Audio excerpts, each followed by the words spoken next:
Batman Ultra 7 here. Welcome to the new year of Batman Ultra 7. Batman Ultra 7 Rebirth, as I call it. I love animation. I've been in love with this art form my entire life, and I will be till the day I die. From the Disney movies of the 90s, like Emperor's New Groove, Mulan, and Aladdin, to the emotionally mature Pixar films like Up, Soul, and WALL-E, to especially television like the golden age of Cartoon Network, with Foster's Home for Imaginary Friends, and Kid Next Door, and so much more. I love animation. Animation has taken on very hard times since I was little, watching The Iron Giant on my box TV. Not to say animation has ever been treated fairly or with the respect and love it deserves, because it hasn't. But the way the industry treats animation and the wonderful artists that bring it to life has drastically gotten worse and worse. Certain names and projects come to mind when talking about the tragic abuse that this art form has taken in the past decade. David Zaslav, who has actively destroyed the entire animation catalog of Warner Brothers, while also giving us the insulting Frankenstein that is Velma, which has amazing animation and clearly has a lot of work and passion from the animators, while its writing actively puts down and insults the medium it's being created within and the fans of it themselves. And no, I'm not here to beat the dead horse of the Velma show. Plenty of good people on here have talked about it, like NerdSync and Troy O'Boyle, but I'm not here to talk about something I hate, but something I love. I've had a strong connection to the Dreamworks animated movies since I was very little, specifically with the Shrek franchise and the ensuing expansion of that universe into Puss in Boots, as well as specials and some stuff on TV.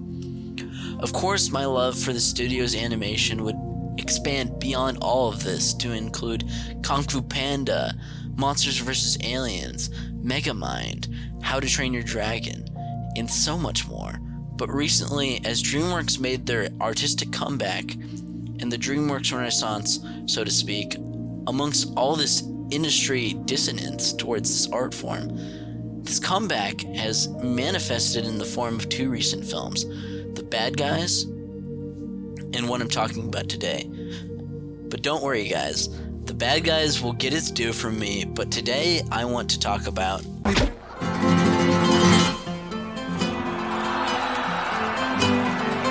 who is your favorite fearless hero? Who is your favorite fearless hero? I only saw this movie very recently, but I've been in anticipation of seeing the Puss in Boots in this new installment ever since the first trailer released.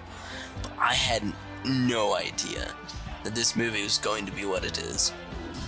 Animation is life-changing. Animation is joy-filling. Animation is magic. What most people fail to see is that animation is not a genre, nor is it purely for kids. This movie shows that animation is for everybody. Adults, kids, and everybody in between. The industry may not respect that fact, but I will not rest until this medium gets the respect and love it truly deserves. Especially this movie. From the very first second of watching Puss in Boots, I can really feel the passion behind every frame. The artistry of the composition of each shot. Every second of this movie is entirely intentional and purposeful, while also maintaining a good energy of speed and fun that is usual to the world of Puss in Boots. First things first, before we get into the story of this beautiful film, let's talk about the animated elephant in the room. 24 FPS animation and why it's important and beautiful. Look, I'm not going to pretend that I am an expert on the subject. I'm no animator or artist in this art form, but I am an avid consumer and lover of animation, so let's talk about why this is important.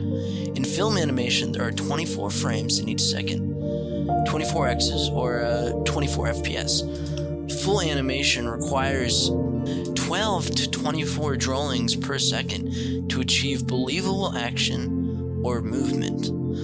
If each drawing is photographed once, as in 24 drawings in a second, it is called ones. Like many people on the internet, you may be asking yourself, why shouldn't a piece of animation go quote-unquote faster, as in the format of 60 FPS?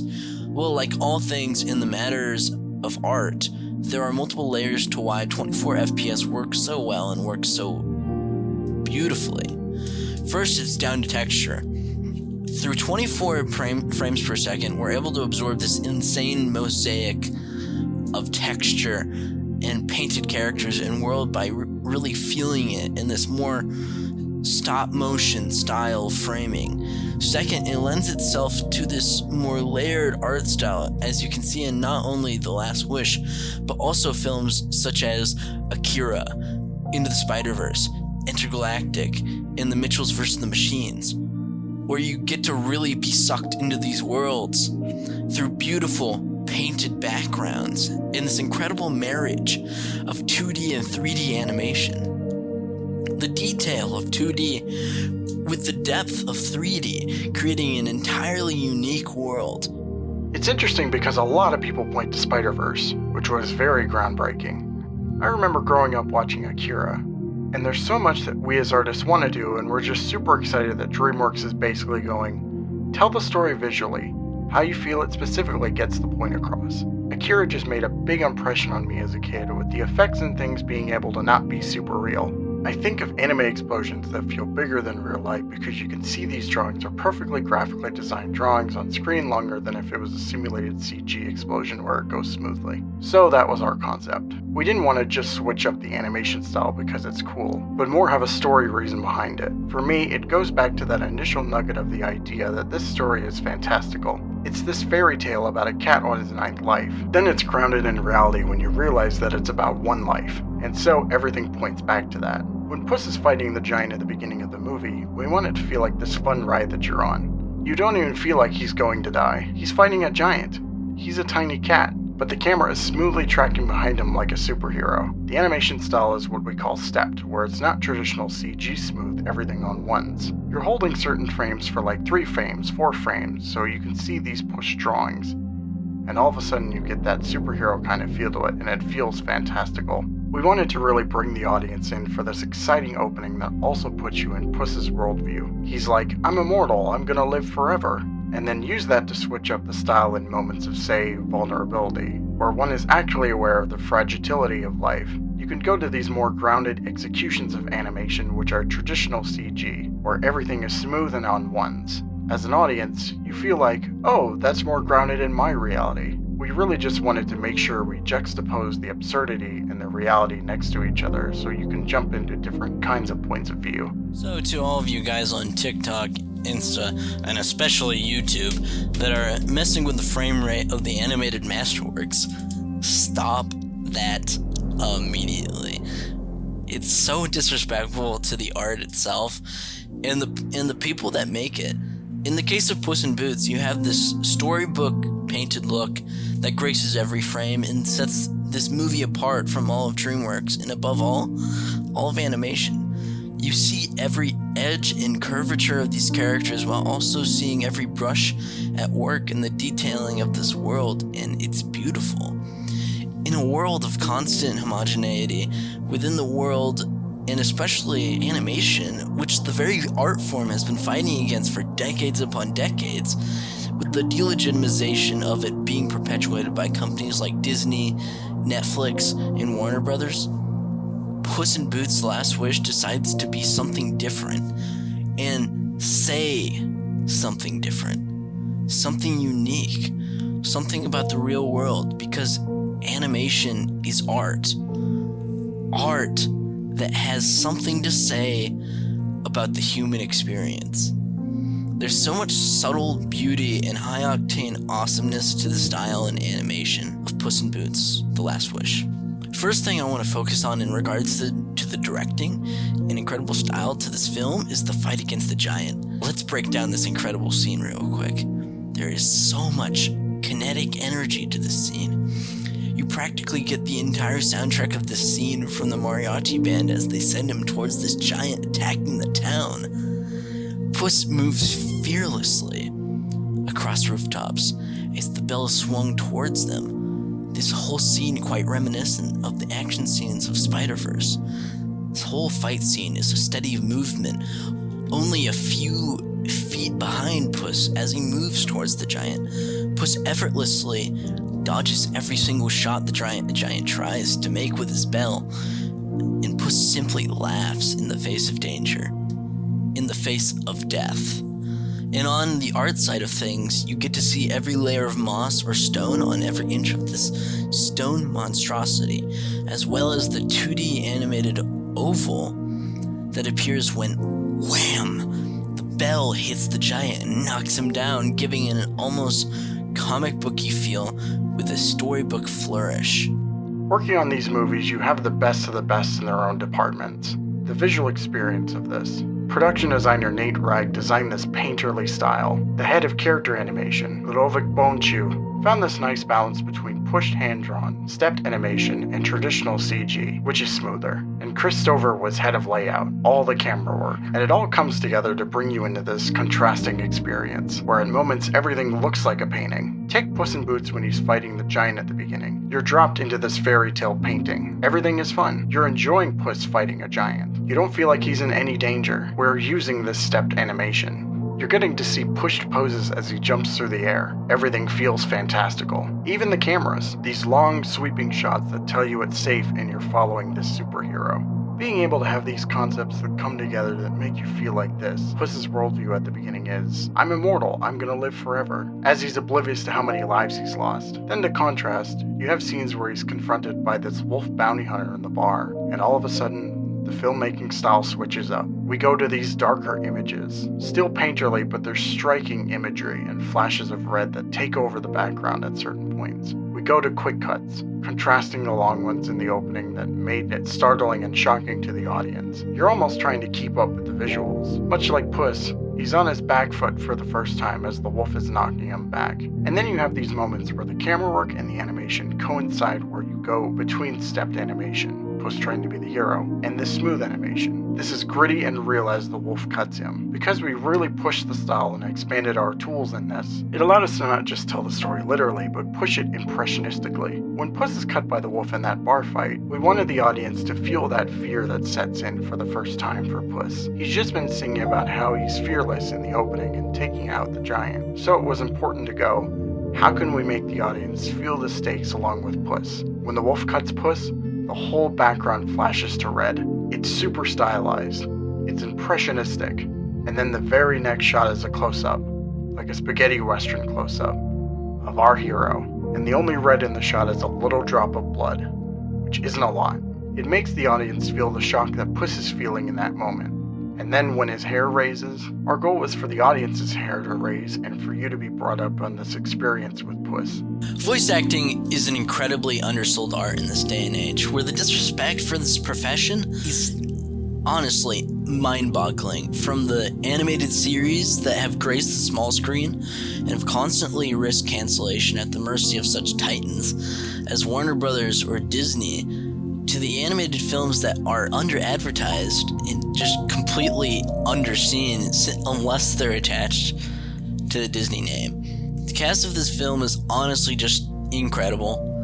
There's a lot of movies today where I could say one or two or even more actors in the cast weren't at their best, or their character wasn't necessary, but you can't say this about this film. And it's cast because everybody plays an important role in the story and everybody shows up. More than most current popular animated films, Puss really is the main character of the story. Antonio Banderas really displayed his incredible talent as an actor in this movie. and I love him so much for it. I've always been a big fan of Antonio Banderas, but what drew me to his acting career first was his role as Zorro in the 90s, and that completely translated to my love for him as Puss in Boots in a similar but even better role. This love being multiplied tenfold in The Last Wish, where Banderas really changes the game with what it means to be a protagonist in a Dreamworks film, and even in an American animated feature. And really what's made me so attached to the character of Puss in Boots, besides the slick Spanish accent of Banderas and the sick sword and sombrero, is the passion behind the voice of the fearless hero himself, Antonio Banderas. Without being explicit, there certainly is a halo of current world situations with the whole COVID topic, for example, and things that happened in my personal life, like my heart attack, that sort of snuck into the character in a way. I don't know whether it's intentional or just by chance, so then I was surprised when I read the script and saw the story growing in the direction it went. What happens when you do voice acting is that you do sessions with 2, 3, 4 scenes tops, which you record and send in. Then you stop for a while, and a few weeks later or a month later, you get another 2 sessions with a new section of the script. We work in pieces, and then you revisit some of the scenes as they change and so on. This film grew a lot in the whole existentialism aspect of the character, in that we see him as a hero who is depressed, defeated, and thinking that life is pointless. We see Puss doing things we've never seen him do before, and then in a state of panic where he is vulnerable, he's hyperventilating because he's literally being chased by death.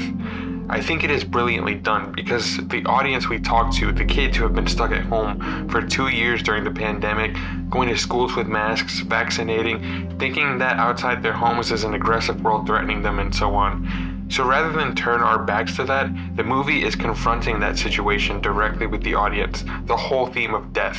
The movie, I think, puts value in life, places life as the biggest worth in existence. Previously, in the Shrek franchise, where Antonio Banderas obviously premiered the role of Puss in Boots, Puss was much more of a side character or a background character, which he had time to shine, but he wasn't the starring role. He wasn't the hero of the story. Shrek was, or Donkey was. But in the second film, Antonio Banderas was really learning the difference between being that side character and being that background character to being the titular hero and the main character, which he talks about in this quote. So it came to me in a much more natural way. I had time to see the dangers that surround celebrities and being famous and all the parallel lives that exist around actors. Me, I said to myself very early in my career, what am I here for? I'm here for what happens between action and cut. I'm here for what happens from the moment the curtain goes up and the curtain goes down. That's my life. Everything else that is happening around you, of course, you have to play with it in the best possible way. But the important thing is the other stuff. So I grew into being a star very little by little. I don't know, I'm probably humble because I have a certain level of insecurity, you know? If I had 9 lives, I probably wouldn't be that humble, but I have 1. So, I have to be careful with what I say, with what I do, because I've seen a lot of idiots during my time doing a lot of things that weren't right. And so I don't want to be one of those. I want to be more centered in believing that my life starts every day. And success is something that comes and goes. So you have to be very alert and very persistent every day you're building whatever you are. Every day. When I was doing it, it didn't affect me that much actually because I was compartmentalizing the movie. I was concentrating on this scene and what's happening there and then the next one and blah blah blah.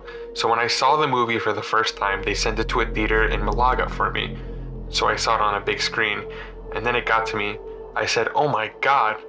There are a number of scenes in the movie that actually caught me off guard as if I actually didn't really do it. But it really surprised me the way it was edited and the music that was in there and how there were very specific pauses and rhythm that gave the movie something very electric and very beautiful and very emotional. Completely. After my heart attack, it was like an epiphany, a revelation that I was not actually doing the things that I wanted to do. I was living more the life of others and the projections they had over me, what they wanted me to be, and I was just playing the game. And at that particular moment, I said, no, this is not right. I have to live my life. And I bought a theater. So I went off to do exactly what I wanted to do, and in the last 5 years of my life, that's what I've been doing, and I'm very happy. Harvey Guillen, who plays Perito, the comic relief and honestly heart of the movie, where he manages to balance making you laugh and making you feel for him as a character. Guillen plays possibly the most likable and loved dog character since the days of a pup named Scooby-Doo. Fresh off of What We Do in the Shadows, Harvey approaches this role with an incredible passion of glee and fun that only he could bring to the character. Though his breakout role was indeed What We Do in the Shadows, this young Latino actor has been grinding for years on the small screen, from The Thundermans in a recurring role, to The Good Place, to even modern animated classics like Harley Quinn, The Owl House, and Big City Greens. The benefit of Guillen being more of a TV bit actor is that he has such a joy-filled, childlike approach to acting, and specifically in Puss in Boots' Last Wish, because of his connection to this world through his childhood. To be with Antonio and Selma, we never got to record together, but I just feel like I was going to come along and be their third wheel in an already well-oiled bicycle. But we meshed so well together. I know these characters, I grew up with these characters, and now with Perito, it was like a missing little thing that you never knew you were missing until you had it, and now you have it. It's nice to see that this is my first animated feature film. I've always wanted to be an animated character, I wanted to be a cartoon, but it was just so hard to get into voiceover work. It wasn't until just recently, the last couple of years, that I started getting the opportunity to audition for roles. And when the opportunity for this came up, I jumped at it, and I was more excited to be asked to audition than anything. But I didn't get my hopes up, and then I got a call a couple days later, and they're like, "You're the new character, and you're joining Selma and Antonio on their journey in this new movie." And I was like, what? It was a little overwhelming and wonderful, and I'm just so glad to be a part of it. Now let's talk about the female powerhouse of the film, Salma Hayek.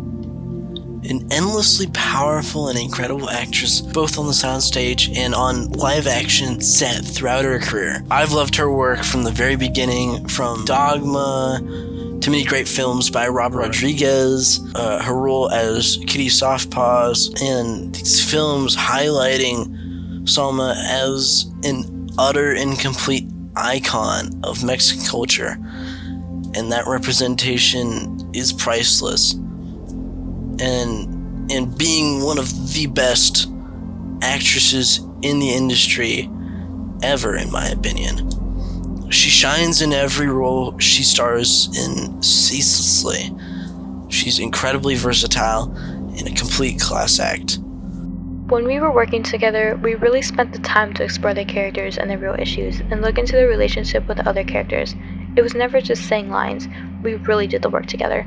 Almost more than in a regular film, because sometimes in a regular film, people are not rehearsing anymore. Everything is hurry, hurry, hurry. And he had a wonderful process of exploring the characters and the story, and the different meanings that we could bring. What was her contribution to the audience through the characters today?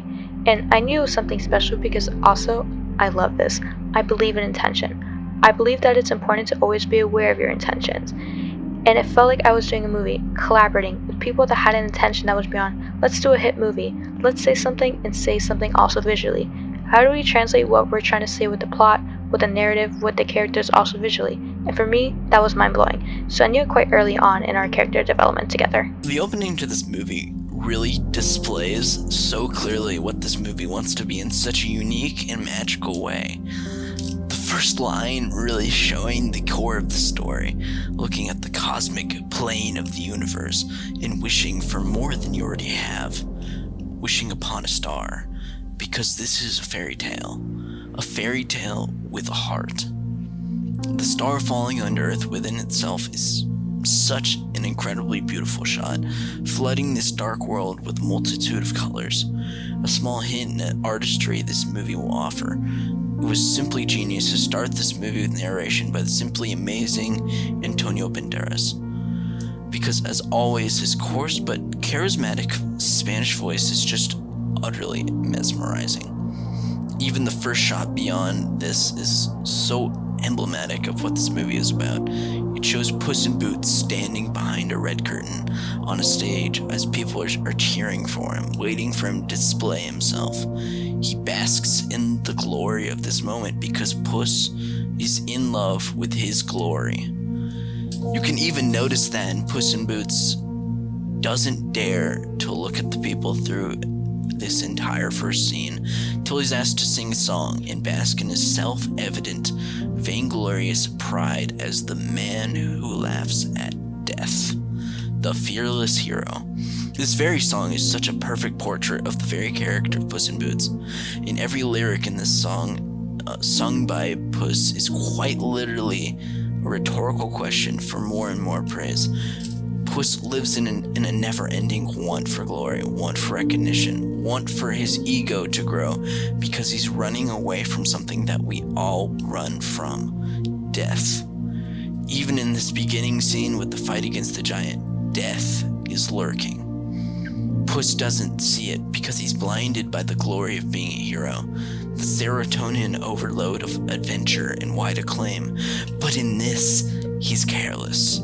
He dispatches his life like one might carelessly throw away a half-eaten taco. At the end of this first scene, Puss dies. The end. Roll credits. Or that would be the end if it wasn't this movie. Puss has 9 lives, or he did before.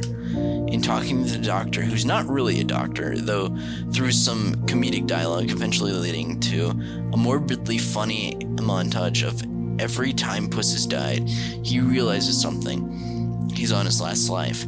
How does he react to this information? He puts on his boots, his cape, his signature hat, shrugging it off completely. If I were your 9th grade English teacher, I'd be pointing out to you that this is an important step of the hero's journey.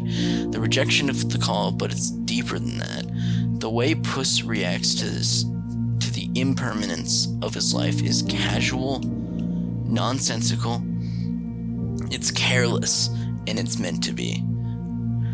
Salma Hayek described it best in one of her interviews for the movie. All he wants to do is good things for others, and it's one of his weapons. You know, this delusional, unapologetic narcissism. And in this movie, you see the fragile part, and you love him all the more because of it. He's a nice, good cat. He wants to do good for the world, and one of his weapons is his very robust self-esteem. Then we move on to a scene in a bar, a very familiar setting to a story like this. Our hero, in victory of his latest triumph, kicks back this universe's equivalent of a cold one. A glass of milk, or as Puss would say, leche. He's blowing off steam, in denial of the theme, but there's a man next to him sitting at the bar, a wolf. From the very first word, his theme plays. Eerie, but very much in line with the world. Fascinated with the mythic Puss in Boots, the hero who laughs at death. We don't know who this wolf is, but we get a feeling he means business, making vague comments, Puss thinking he's a bounty hunter, so they come to blows, and even back and forth till a fateful moment, where the last wish really becomes the movie it is. It goes from a beautifully artistic kids movie to a beautifully artistic animated movie that is for everyone, and it's saying something in this. After much parrying between the two, the bounty hunter slashes upward with his weapon in a slow downfall from Puss. The whole scene is red, a stark contrast. The movie telling you things are different. This isn't a kids movie. This is for everyone. This is to everyone. The bounty hunter cut Puss's forehead open. Not a deep wound, but it's shocking. That shot of blood pouring out of this hero's forehead, this cat, this Puss in Boots. Suddenly, he isn't just a legend anymore. He's us. The fear in his eyes. Death before him. His lives flash before his eyes, and for the first time in his life, Puss is afraid of death. His hair is raised in a stress response that I'm sure most of us who have experienced panic attacks understand. And when the wolf asks Puss that fateful question, Pick it up. pick it up. That is the question of this film. Puss is afraid, and that fear holds him back from doing something. What is it? Puss faced death itself at the hands of this bounty hunter. His lives flashed before his eyes, and the picture he saw wasn't full. So he runs. He runs away, as he always does, but this time, it's quite literal. And let me be honest here in saying that I do not intend going through the plot beat by beat, like a movie review. I'm not Cinemassacre. I want to get to the heart of what Joel Crawford, Antonio Banderas, Salma Hayek, and the rest of the wonderful people that made this movie are saying. After Puss encounters death and his own mortality, he lays Puss in Boots to rest, putting himself out to pasture in a sense at this home for stray cats run by an old lady. And in putting his persona to rest, he gives a valiant speech on his own behalf, as is his vanity. But beyond that, his depression overtakes him. He grows a beard, the hero is gone. Puss is unrecognizable beneath his evasion of his trauma, in his descent in depression. And how does he escape? The innocence and kindness of a little dog disguised as a cat, Burrito. More on this wonderful dog later. In this movie, we're introduced to the second rendition of Goldilocks and the Three Bears, even if this movie wants to forget that, as a British mob family of sorts. This family of sorts wants something. The Last Wish. Yes, it's the title of the movie, we get it. As established in the beginning of the movie, there's this star that crashed on the planet a long time ago, granting wishes to those who ask, and there's one last wish in it. So obviously on this quest for said wish, the family want an expert to help them get their prize. That expert being Puss in Boots. And to get this last wish, they need a map in the possession of one big Jack Horner, and Puss in Boots is the one hero who can do that. When Puss overhears the quest that the family is going on, he can't resist, for with this last wish, he can get back his 9 lives and not be afraid anymore. Puss digs up his persona and becomes Puss in Boots once again. Oh, okay. Oh, yeah. Normally, I have a sword. It's like a whole thing. Going on his way to steal the map from Jack Horner. And Burrito tags along with him, much to his chagrin. Now on Jack Horner, despite the character being devilishly evil, cartoonishly so, his character is really important on a thematic level. He used to perform at his parents' bakery shop, reciting the lines from his nursery rhyme, dancing and performing the signature move, pulling a plum out of a pie. He was overshadowed by Pinocchio's wooden puppet performance. This festered in him an inferiority complex, and his heart filled with rage and resentment stemming from the envy he felt. How does this figure into the story? Jack is egotistical. He's a performer, and all he desires is praise upon praise. He's an analog for Puss. Jack is who Puss could become if he continues on the path he's on. Some has-been hero resenting everybody else because his ego is propped up. Jack Horner never took stock of his life and never made lasting relationships with people because he was so stuck on the fact that he got cheated out of fame by Pinocchio. And there will be something to be learned for everyone. All the players of the story clash in this one scene. We get a peek at what kind of character Jack Horner is: self-obsessed, self-absorbed, and very narcissistic. Puss is sneaking in, trying to snatch the map to the star while several people stumble upon him. Kitty Softpaws, the ex-fiancée of Puss, resentful of him. Goldie and the Bears, the found family of crime. And Jack Horner, the unloved narcissist who wants more. A chase ensues. Kitty Softpaws and Puss begrudgingly join forces, getting out with the map, the naive Burrito included. During this mayhem, the wolf appears again, the whistle echoing in Puss's ears. seeing him in the crowd. Small detail here with the wolf is that I'll bring up later, but notice the coins in the wolf's eyes. An artistic choice for sure, but it informs the character and the story as we go along. Some wonderful hijinks and a great character dynamics later. Puss and company arrive at the Dark Forest pocket dimension where the star dwells. Important detail here that we learn that really informs what the movie is about. This pocket dimension, this dark forest, forms and contorts according to the heart of who touches the map. Pure intentions create a safe path. Greed creates a thorny one. Anytime Puss, Kitty, or pretty much any character holds the map, the forest turns into 10 kinds of terribleness. But when Perito touches the map, the forest transforms in an altogether different way. It shapes into a land of sunshine and rainbows. Pocket full of posies, the river of relaxation, and the field of quick and easy solutions. Because it all comes from the intentions of the one who holds the map, and Peritos are pure. Perito didn't go with Puss and Kitty because he had a wish of his own. He went because he cared about them. Perito's selfless and good, but that doesn't mean he had an easy life. The two cats let Perito hold onto the map, not with the intention of relinquishing either of their wishes, but just so the path is easier. Then the group goes up to the pocket full of posies.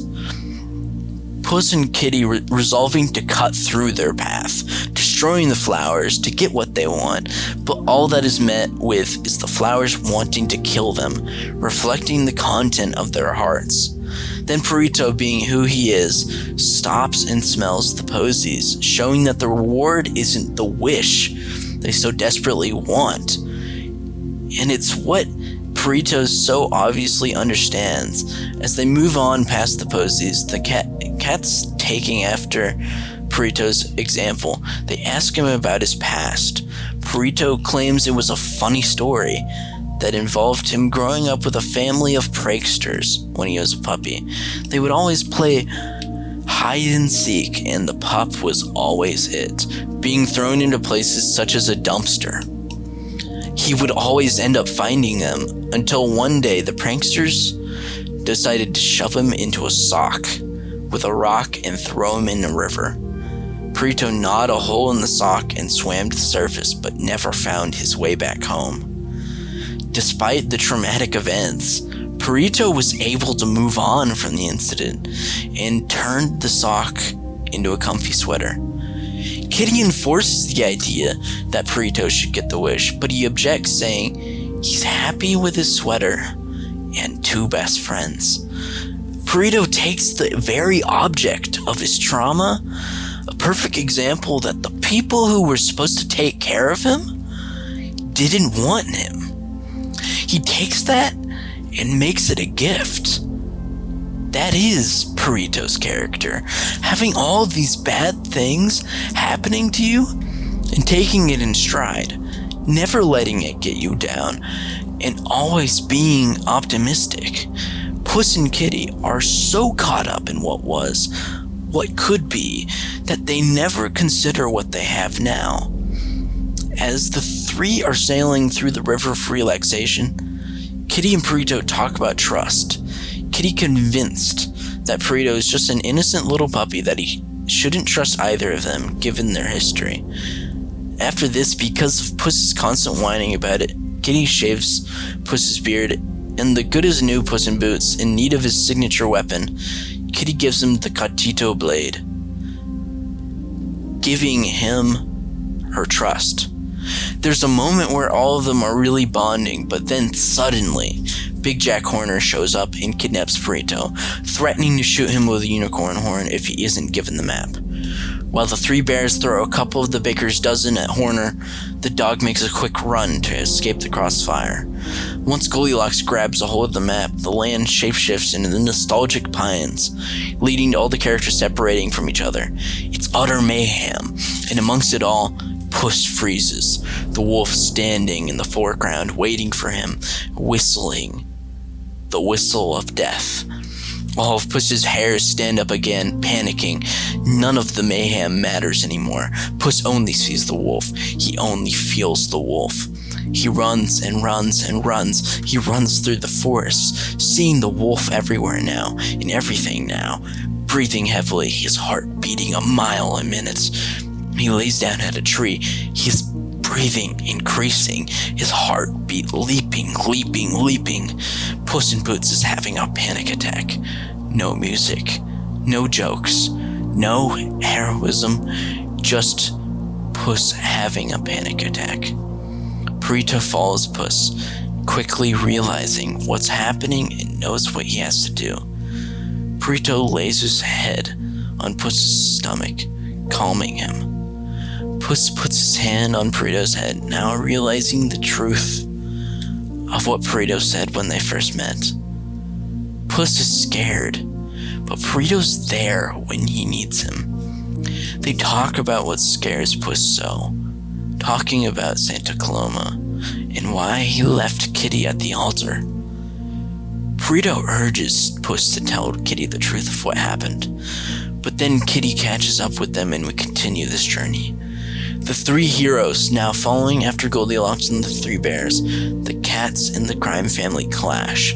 In the scuffle, the family kidnap Prito, putting him in a trap that will be set if he doesn't tell them where the map is. Puss tells Kitty to go after Prito, while he tries to find his way out of the cave of lost souls. The family bickers. This makes Prito laugh, distracting them. Hearing all of the insults the family is dishing out to each other, or quote-unquote jokes in his mind, he begins spitting out some of his own from his own family, most of them bleeped out. This amuses Papa Bear. Then Prito talks about how lucky Goldilocks is to have such a family, and that he wishes he had a family like this.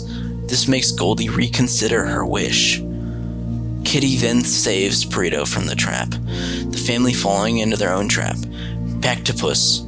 He walks further into the cave, discovering his past 8 lives in these mirrors. These reflections of who he is and who he is still. He's nostalgic for a moment, but the more he hears these other lives he's lived, these other Puss in Boots, the more he doesn't want to do with him. And the more he realizes how foolish he's been to want to go this alone, and how big his ego is. He starts walking away to leave these remnants of his past, but before he can, he's confronted by the wolf. And the wolf reveals who he is. And now we come back to the detail I mentioned earlier. The dimes on his eyes, what does it mean? It's the Charon's opal. Charon's opal is an elusive term for the coin placed in or on the mouth of a dead person before burial. Greek and Latin literary sources specify the coin as an opal and explain it as a payment or bribe for Charon, the ferryman who conveyed souls across the river that divided the world of the living from the world of the dead. And from this information we glean the conclusion that the wolf is truly death. And I don't mean it metaphorically or rhetorically or poetically or theoretically or in any other fancy way. I'm deaf, straight up. And I've come for you, Puss in Boots. Then all of the story comes to a head where the story first began, the star. All of their wants and desires collide in this chase to save themselves and not each other. Everyone in their own way, claimed for selfish gain. Puss has the map, the tool with which he can have what he wants. 9 more lives. He looks at the found family, the people that love him, that he cast aside in fear of losing what's most dear to him, his mortality. In the face of death, we risk losing what we live for. Then Puss's desperate chase of his goal and his inability to choose. He's trapped again, facing death before him, surrounded by flame. The wolf reiterates his challenge in 3 words: pick it up. But this time, Puss doesn't cower in fear or run away scared. He looks to his friends and remembers what they mean to him, the love they carry. And in the face of death, He takes hold of it and fights back. He fights with the love he's been given, not carelessly, but passionately. The conclusion speaks for itself. I know I can never defeat you, Lobo, but I will never stop fighting for this life.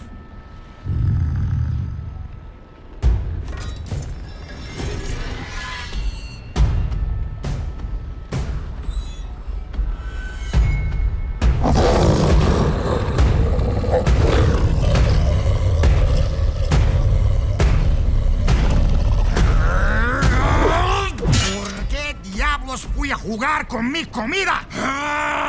You're ruining this for me. I came here for an arrogant little legend who thought he was immortal.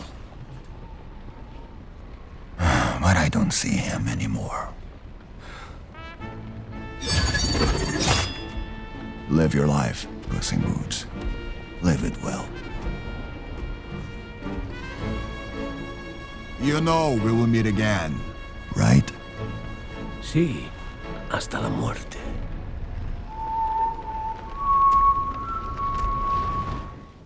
What I love about him is that he's not a victim of his environment, of his backstory, of his upbringing.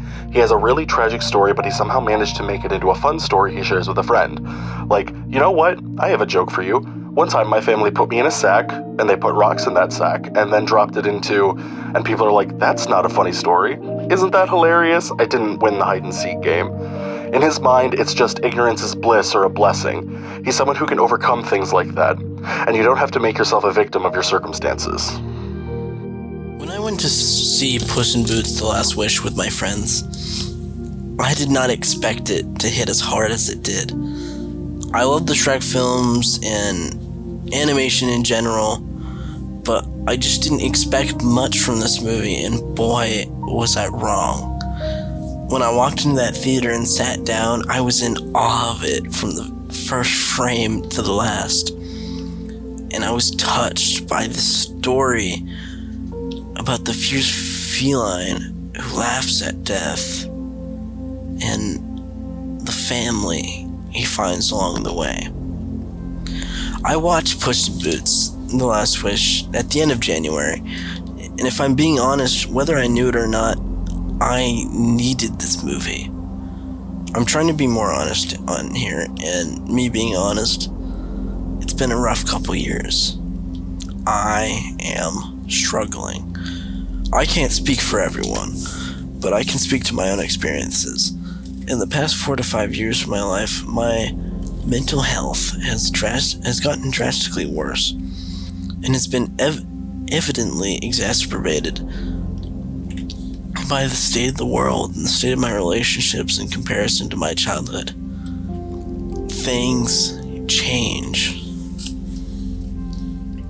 In 2020, a lot changed for a lot of people. We couldn't go outside and interact with everybody we want to, but more importantly, it revealed a lot that was already there in the world and in us. The world, and even America, if we are more specific to where I am, is hurting bad. Anxiety, depression, poverty, hate crimes, constant strife across the board because of anything under the sun, and it all piles up inevitably. The trauma that many people carry every single day is real, and we need to stop ignoring it. Why Puss in Boots: The Last Wish? Because Joel Crawford takes a beloved character, a kids movie hero, a comedic side character from Shrek, and he puts him in our shoes. Puss faces what we face, endures what I've endured, suffers what I suffer, and it's comforting. Puss confronts death, literally and figuratively. He was cocky, he was self-absorbed, he was narcissistic. Puss once had everything one could have ever wanted: love, friends, a life of duty to protect those he loves, but he threw it all away. And for what? To bolster his ego. He took so much things in his life for granted. Like any of us can. To receive his social reward of great acclaim and the gift of fame, but deep down inside, the very thing he laughs in the face of, he hasn't faced himself.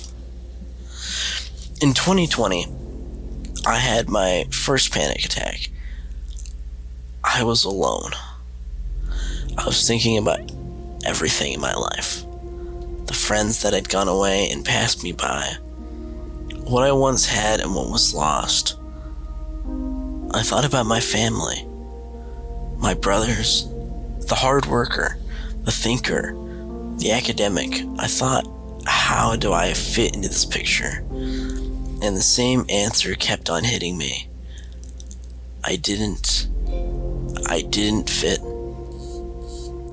My puzzle piece was weird, oblong, and misshapen. It was made of poor handiwork. I gave so much, but I felt so little.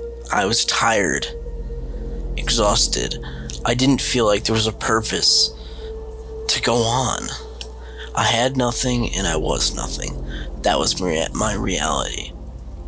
Once the tears began, I couldn't force them back to where they came.